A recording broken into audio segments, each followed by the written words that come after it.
Hi everyone, welcome to West Virginia Junior College Bridgeport campus. While cold and flu season is upon us, let's talk about a procedure you may see performed or have done to you in a medical facility. Today on campus, we have a clinical medical assisting student, Kellie Middleton, who will be performing a rapid mononucleosis test.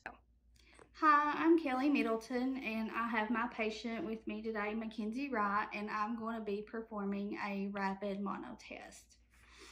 The first thing I would do would be to pick her finger, and you usually use the third or fourth digit on your hand, and I'm going to go with the third digit.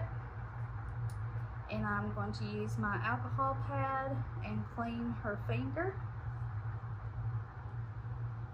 And we will allow that time to dry so that the alcohol doesn't interfere with our test results.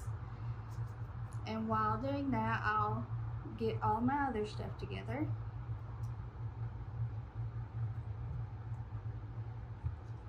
And now I have my lancet, and I will take Mackenzie's finger, and you want to poke toward the side of the finger.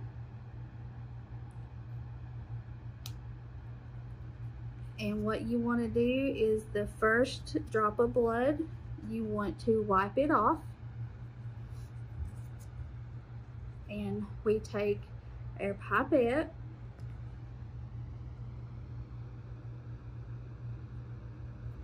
and we stick it to the blood and allow it to fill up to the little black lines that are marked on the pipette.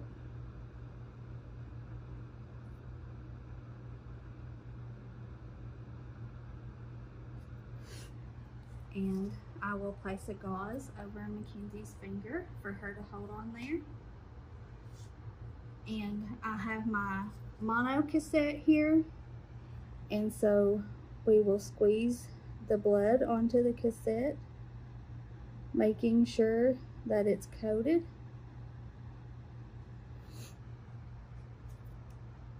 And we have our mono developer solution. We open it and we add 2 to 3 drops.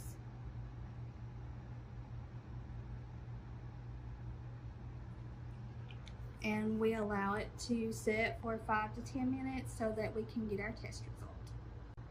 Hi, I'm Kellie, and we're back. And as you can see, we have Mackenzie's test results for her mono test. We have 1 line, that's an indicator that it's negative. If we'd have had 2 lines, it would have been positive, and if we had no lines, it would have been an invalid test, and we would have had to repeat her test.